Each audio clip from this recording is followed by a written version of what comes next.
Morning all, and thanks for joining us for our second topic in the Cyber Essentials webinar series. For those of you who weren't in the first episode, I'm Charles Woodman. I'm the Director of Cyber and Managed Service Provision at Croft, and I'm responsible for helping our strategic response to perimeter threats. That means helping our clients plan and prepare for the worst with best-in-class tools and skills. This webinar focuses on a fairly heavy topic, which is behavioural modification. As before, there's going to be a deluge of information. The goal here being to enhance your understanding of the risks you and your organisation face online. As the techniques involved are complex, I focus on the behavioural modification, or focus the content on the common commercial and public applications. So my question to you throughout this is to imagine how these same techniques could be used by bad actors purchasing the same insights from data brokers and even directly from source to work against you. I recommend noting any questions as we go or typing them straight into the chat window, and we'll pick these up at the end, as well as opening up the floor for any and all questions. And please do ask absolutely anything. This topic tends to get people's brains whirring. So to get started and to frame behavioural modification, I'm going to start with the types of attack and attackers. This is about orientating you so that you're aware of who is likely to attack, how they'll do it, before moving on to the specific risks that behavioural modification presents. So in these categories, we've got cyber criminals up first. So we covered cybercrime briefly in our first webinar. It's important to note there is a sizable and organised cyber criminal fraternity worth billions. They are well funded and resourced. Then we've got hackers. So this is the go-to moniker for bad actors. Everybody calls everybody who attacks or hacks bad act hackers. They are not. Hackers specifically refers to individuals or groups who enjoy the challenge. We've then got hacktivists. Hacktivists are working to promote their beliefs through digital activism. If you're involved in research, fossil fuels testing, government policy, and charities, surprisingly enough, you're likely a target. Employees are so often overlooked. Employees and ex-employees are responsible for some of the largest data breaches in history. AOL, rather famously in the 2000s, had 400 million users' records stolen by a then employee. Employees have legitimate access, often greater privileges than understood, and can act with a real zeal. We've then got industrial competitors. So this is new school espionage. It might not be as straightforward as hacking your network, but could be subverting your supply chain, coercing your employees, or inducing them to work in the competitor's self-interest. And then we've got foreign intelligence. Today, think the GRU out of Russia, Iran, or China. Foreign intelligence will work on their own, as well as leveraging cyber criminals and the cyber criminal networks to attack targets of opportunity. It's of particular relevance today. And I had written this a couple of days ago where it said to stand on the verge of a Russian invasion, but it has been announced in the last hour that Russia are now moving into the Ukraine. And what we're expecting to see over the next week will be a coordinated attack against soft targets in the UK as a result of that. And cover that more later. So we've got attackers. You've then got the most common types of attack. These break into two core categories, targeted and untargeted. So an untargeted attack, and you see that denoted here by everything's got a UT in front of it, where an attacker indiscriminately targets as many devices, services, or users as possible. They don't care about who the victim is, as there'll be a number of machines or services with vulnerabilities. So basically, there's enough people out there with a problem that they can just monkey with a machine gun it. To do this, they use techniques that take advantage of the openness of the internet, the inherent nature of sort of getting at stuff online. We've then got targeted attacks. Now, in a targeted attack, your organization is singled out because the attacker has a specific interest in you, your business, or what you do, the industry you're in, your supply chain. Or often they've now been paid to target you. And this isn't huge sums of money necessarily. The groundwork for the attack could take months so that they can find the best route to deliver their exploit directly to your system or to your users. And a targeted attack is often far more damaging than untargeted because it's been specifically tailored to attack you, your systems, your processes, your personnel, and in your office or at home. Now, I'm going to focus here on one common attack, as it's a typical precursor to behavioural modification. The other items are all very important, and if you want to go into them in more detail, just ask any questions about them at the end, or I'll happily pick up on a one-to-one. The things here that matter for behavioural modification are spear phishing. So spear phishing is the process of sending emails to a targeted individual, often written in the style of a common correspondent, so that someone who is known to the recipient and typically has the authority over their role. These emails are designed to maximize the likelihood of a successful strike. that spear phishing is typically targeted should be a warning to your security team that something's afoot. So when you see a spear phish attempt, react as if you've already been breached. This is really important. When you see spear phishing, this is where somebody sends you an email and it looks like it's come from somebody that you know, or worse, sounds like the person you know. You need to act. On spear phishing, we've then got another thing now called whaling, which is where there's a particularly high fat target, of high value target. So if you know you've got a high value individual in your team, you should consider appropriate protection against the risks that their profile raises. Here you want to think about high public profile, high net worth, thought leadership, specific insights and key person dependencies, anywhere where that individual's got a significant outward presence that would create a specific vulnerability to this kind of attack. Then quickly, having done attacks, we're into vulnerabilities, and there's one of these we're going to focus on. There are three common types of vulnerability. The one we're going to focus on here is users. Quickly going through them, flaws is exactly what it sounds like. It's an unintended vulnerability in your system. So you're using a bit of software that didn't mean for it to have this problem, and it does. And this is where patching and an awful lot of security tools and things feature in trying to resolve. Features. This is typically overlooked by so many. It's where you fully intended for the thing to do what it does. It just happens that the bad actor can use that to their advantage. And then users. And this ties up with the employees point in the attacker categories. If you think back to these ex-employees, they're a big risk.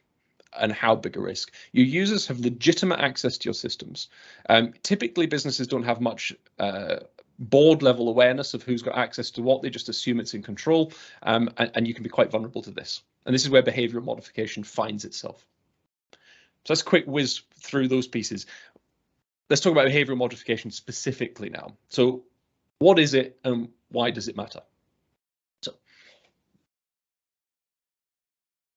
behavioral modification is a technique employed by big data. So here we're talking about Google, Microsoft, Facebook, Amazon, to name a few. And it's about nudging you into taking action. Its raw input isn't advertisers or user wants. It's behavioral exhaust. It's the trail that we leave behind us as we navigate our connected lives. And this exhaust, which is our left behinds, tell an awful lot more about us than we often dare imagine. In our first webinar, we compared security to securing a property. If your front door is broken in, you buy a bigger door. You add CCTV or perhaps hire a bouncer to keep the bad actors out. Behavioral modification is the psychoanalysis. It's bad actors watching what you do, looking for patterns, and then using these to provoke what you'll do next. In order to make this complex mechanism more approachable, I'm going to focus first part of this talk on the commercial application, as I said at the outset, its origins, where it's got us to today, and that brings us to this slide and these pieces of information.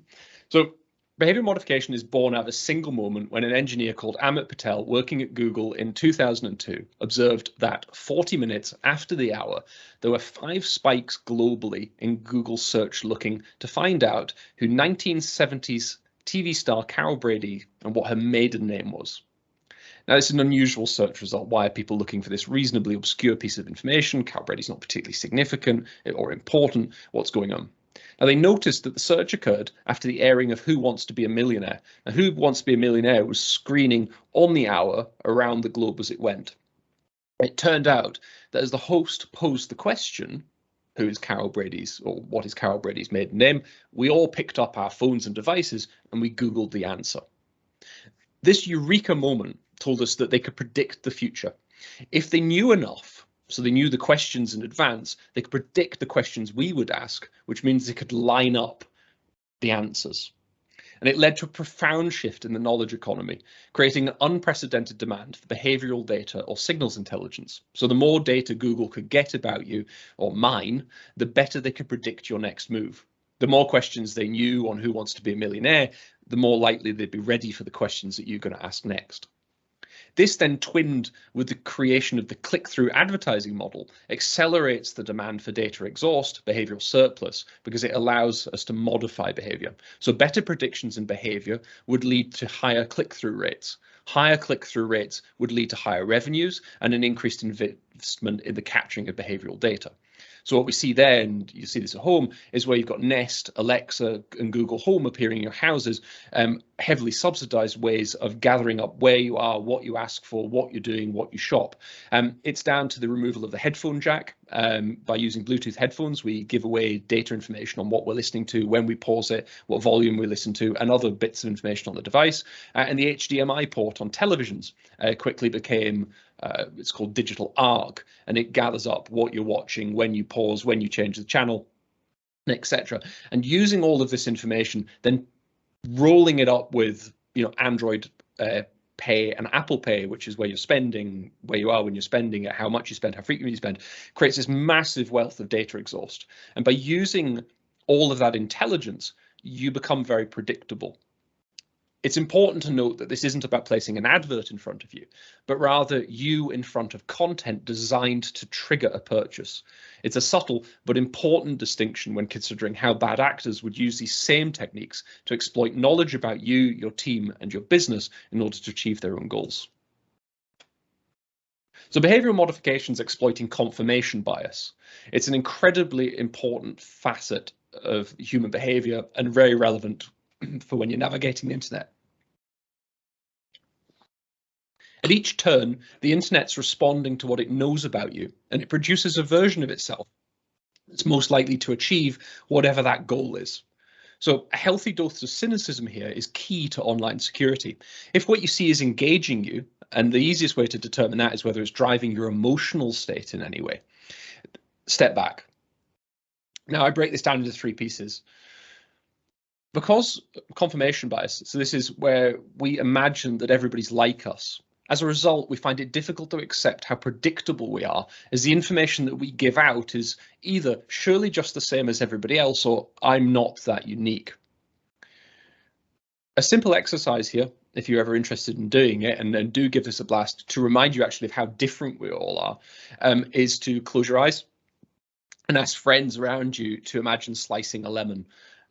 It's a very, very simple task, but if you give it a moment, and afterwards, when you open your eyes, ask everybody to imagine where they were and how they did it, you'll find that people had a wide variety of where they were stood, where they cut the lemon, the type of knife they used. And it's important when we're trying to break out of confirmation bias to avoid behavioral modification, that we not assume that everybody's behaving in the same way that we are.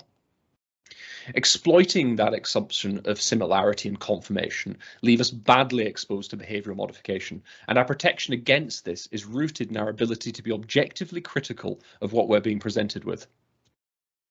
Which takes us to personalization. So knowing how to navigate a world that attempts to predict your next move is a major challenge. I often imagine a robot boxing partner that moves faster than any human could ever hope to make contact with. You're swinging, but you can't make contact.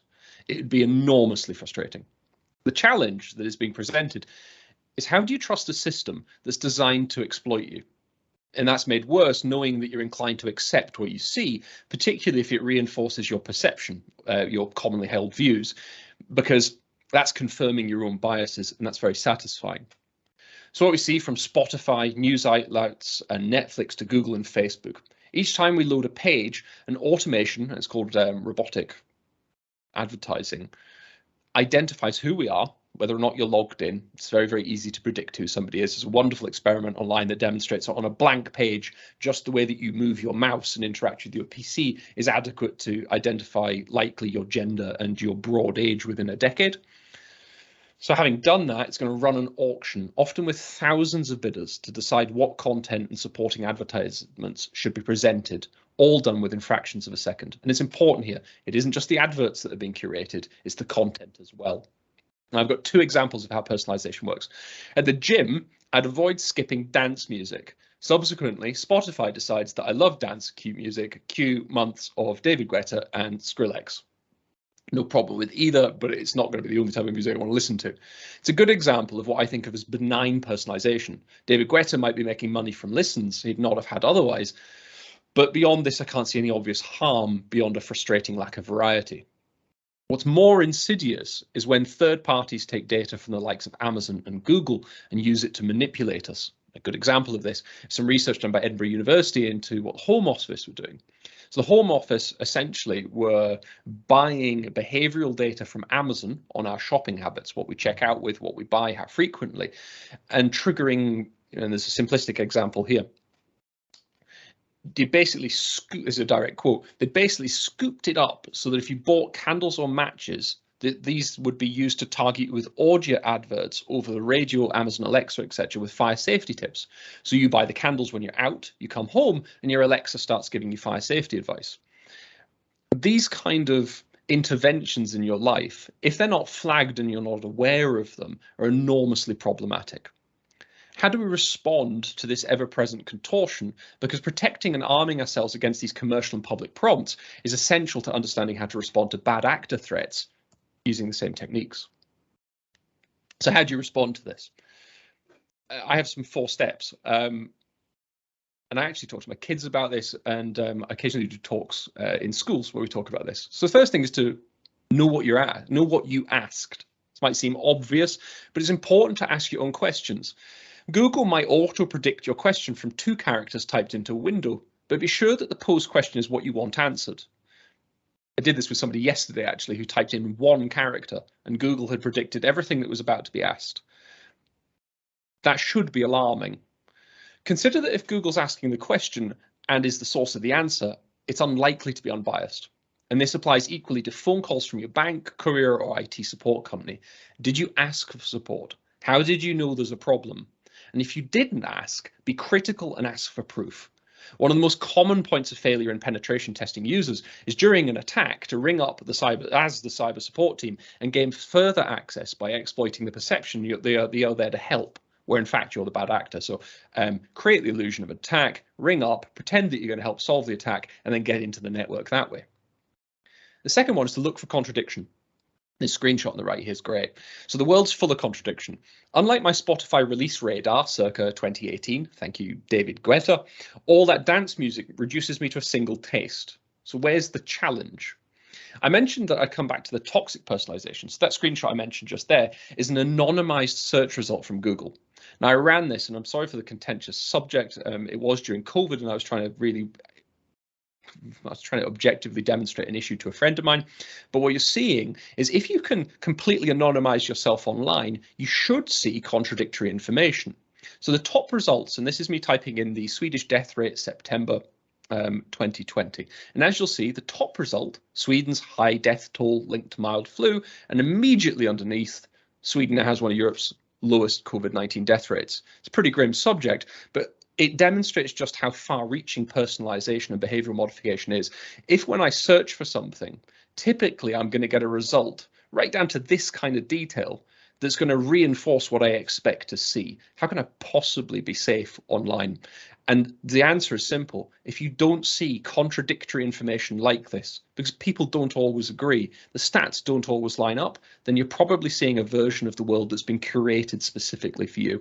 And it's incredibly important to look for that when you're navigating the internet if you wish to avoid being attacked or have your behavior modified in order that a bad actor can use that to their advantage.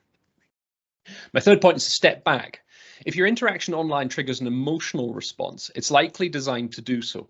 Doom scrolling, where the page provides infinite content to keep you going, or rabbit holing, where you click through repeatedly, link after link after link, creates a feeling that you're increasing your knowledge or honing in on an answer, as if you're narrowing the internet down. When you find yourself doing either, step away and go back to step 1 and consider, what was I asking for? Exploiting emotional state or sentiment analysis is another mainstream tool of support desks, where the words you are used are analysed by a program to highlight those clients who are most unhappy.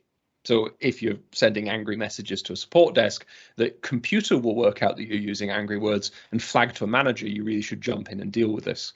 This same technology is used by bad actors to find those who are stressed and at risk, and they'll target you. The solution: take your time, step away, and look for the contradiction.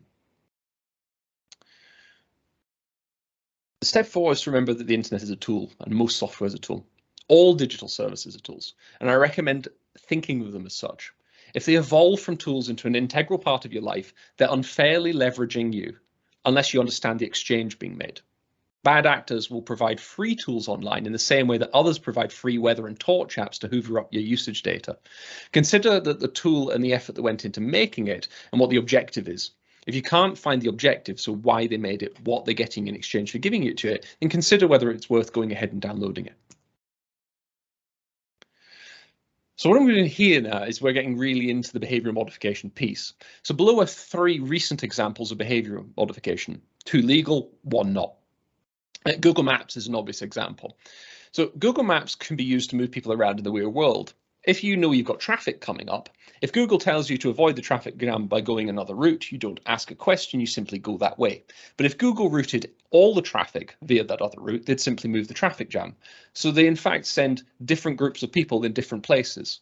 And it's important at that moment to realize that what you're doing is what the computer's telling you to in the real world.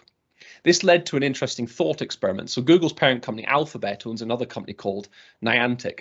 And Niantic make Pokemon Go and Harry Potter Wizards Unite. Now, almost all of you will have come across Pokemon Go. Both games were behavioral modification experiments designed to find out whether the behaviors you'd see in Google Maps, in the navigation, go this way, go that way, could be made more granular. Could we trigger people in the real world to go to a location simply because we gave them an incentive to do it?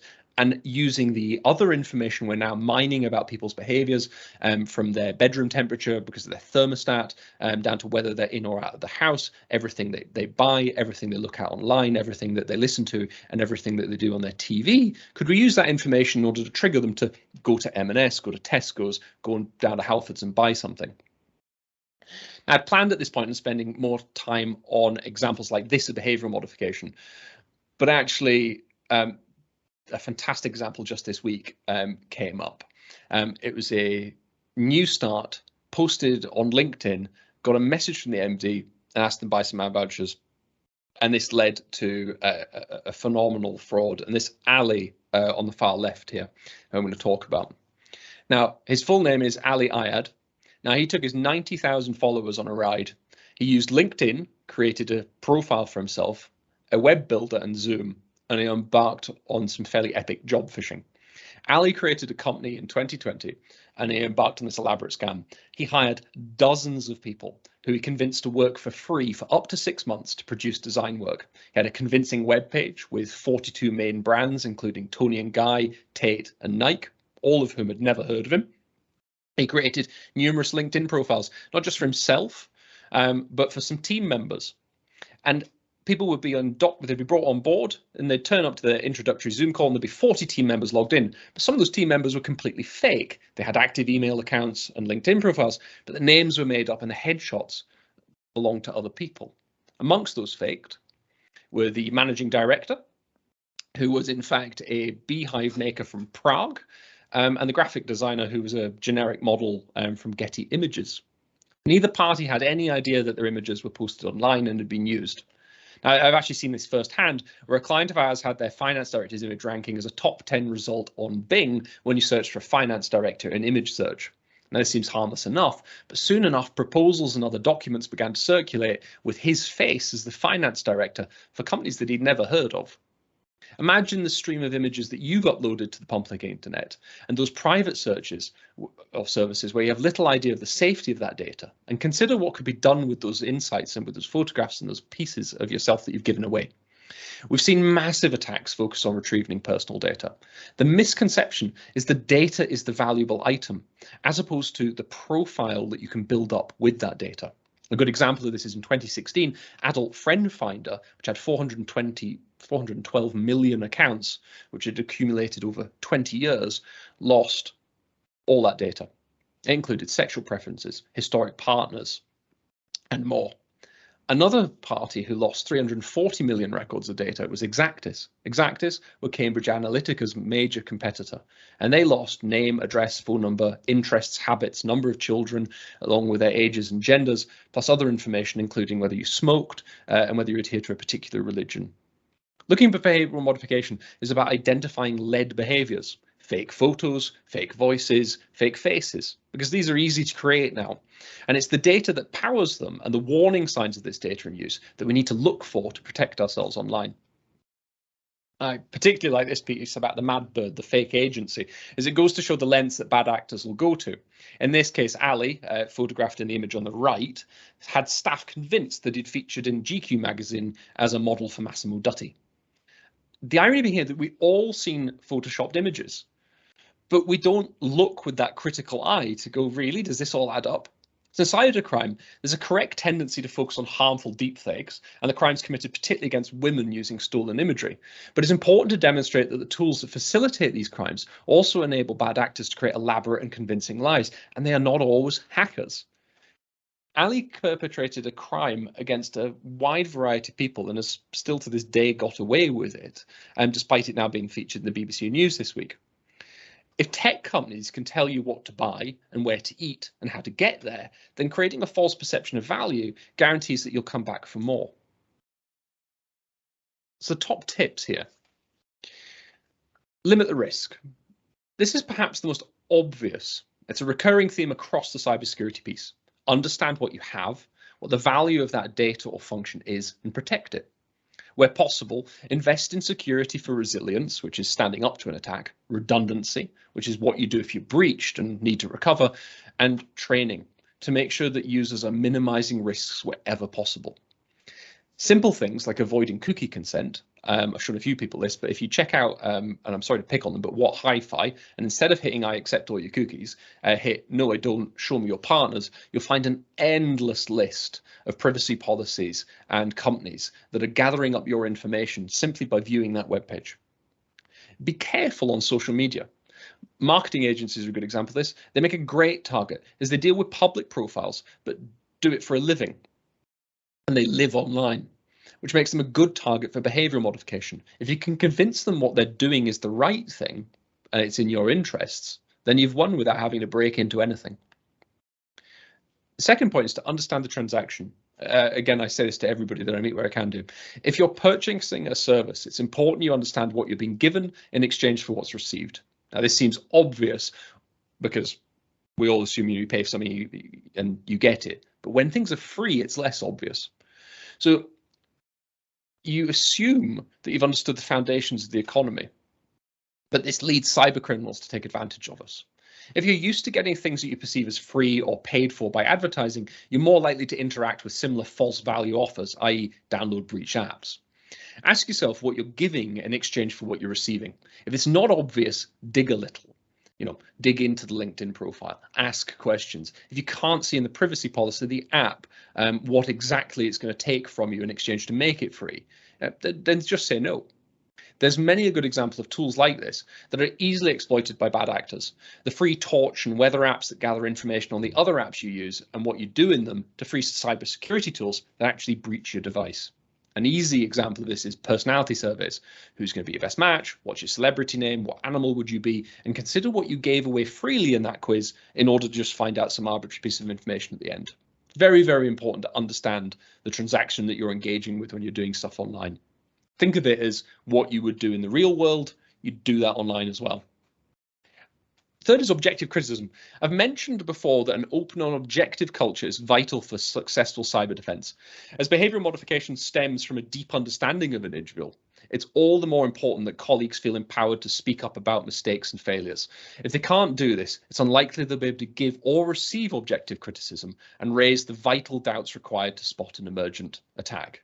In short, if you're not used to the idea that somebody might be being manipulated, they're unlikely to be able to raise that concern with you. And if you can't have that objectively viewed, then you're going to be really vulnerable to this kind of attack. And bear in mind, this kind of attack doesn't require a flaw or a vulnerability in order to get into your network. It simply needs enough coercive force over a single individual.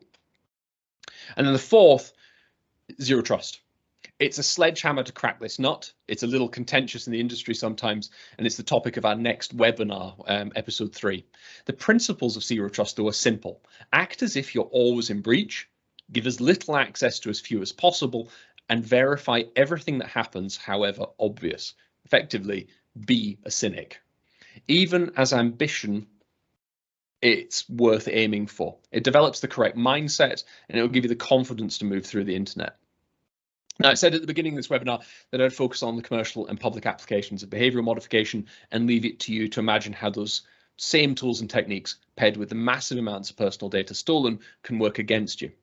It's worth a thought, though, that given that GDPR fines have risen by 124% year on year, that both the cost of keeping personal data as well as its value in creating those profiles, it's increased enormously, and it creates a valuable market, not just for getting the data, but it's important that that misconception around them getting the data, because it in itself is worth money. It's getting that data in order to build a profile to exploit you. That market value is going up and up as the likes of Google and Facebook, or Meta now, demonstrate that that's a really valuable way of doing business, because it works just as well for cybercrime.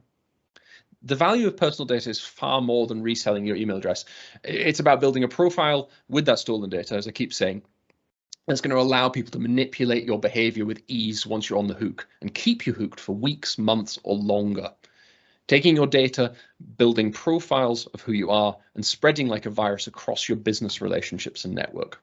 It's a pretty nasty place to be, and something that's incredibly important that we avoid. Now, I appreciate that's a lot for 30 minutes. And look forward to your questions. As before, I've included links to the reference material, which you can see here. A particular interest is Shoshana Zuboff's book on surveillance capitalism. Shoshana was a emeritus professor at Harvard University and has written about different capitalist economies for a long time. And surveillance capitalism is a fantastic book. Behavioural modification is a dense topic with a lot of wider social implications. And the attacks that you see here are novel, but also fascinating, and they require a steadfast response.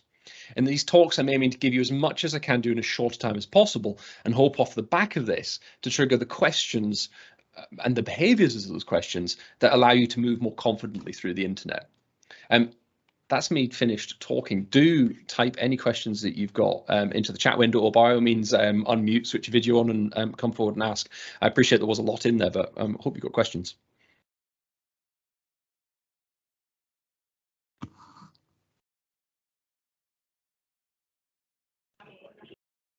Hi, Charles. Katie. Katie, morning.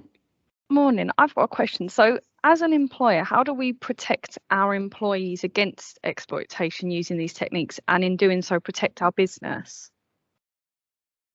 I think there's two prongs to that. The first one is cultural. It's about ensuring that you have as open an environment as possible in order that people feel comfortable raising their hands about potentially some quite uncomfortable moments. A lot of exploitation in this space still comes around to use of pornography. And when we've got a lot of people working at home, you're blurring these lines. It's important that an employee have a mechanism to say, I was looking at this is what happened next, and bring it forward. In terms of a literal protection, how do you avoid more coming in? The industry's response at the moment is to use the same technique. It's more data. So we would deploy AI across a very wide set of individuals and services, and then look for irregular patterns. There's a big thing that we're doing with Darktrace at the minute, where you compare your normal behavior against itself, and you look for changes in those trends, and then you would look for the normal behavior of yourself and your peers, and you would protect against changes there as well. But really the most effective mechanism, because any tool can be got around, is about employee awareness and training, and that's ultimately what this is about. I hope that answers your question, but do just give me more if there's not. I'll pick up Marco's question. With Russia making a move in the Ukraine, we keep hearing that there will be cyber attacks. How likely is that to affect me? It's likely. Russia, over the last 20 years, while the UK has fought conventional warfare in the likes of Afghanistan, have put an awful lot of money and effort into, and as of China, into building cyber warfare capabilities. Now, the general consensus in the community is that we are still ahead, but only a little bit. What you'll then see happening is not nation state versus nation state attacks, but what we would see is Russia making large scale attacks against soft targets. Now, soft targets here, I'm talking about plumbers, joiners, telecoms companies, and so forth.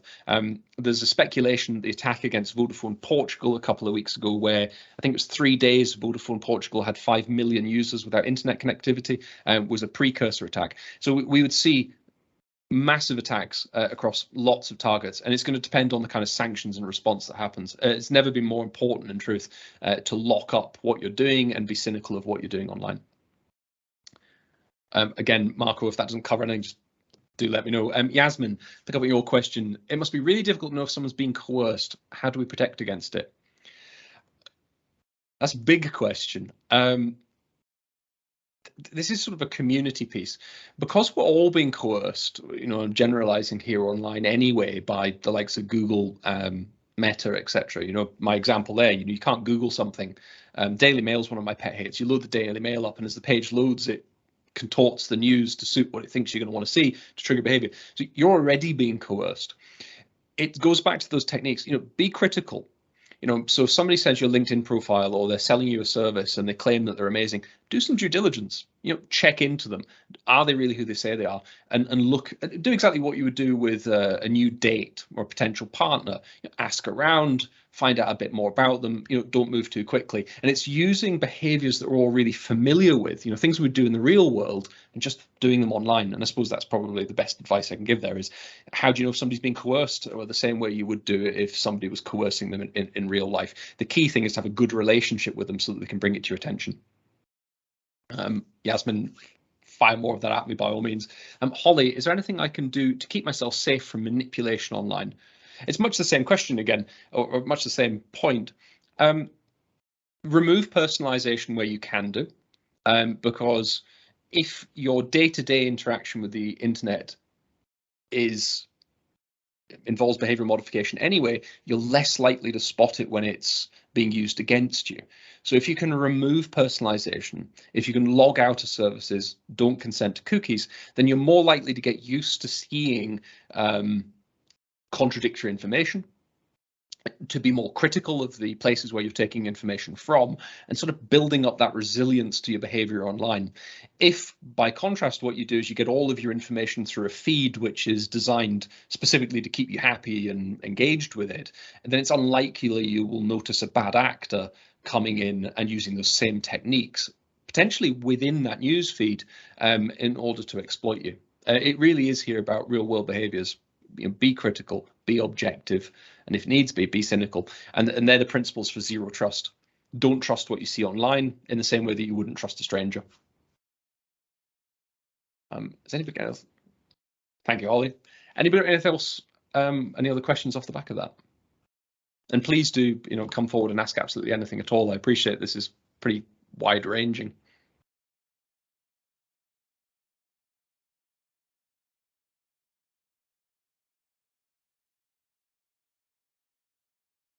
Cool. Okay, look, if anybody's got any other questions, you can follow up with us afterwards. I'll let Cassie do her piece on that front. But otherwise, from me, thank you very much for coming along this morning.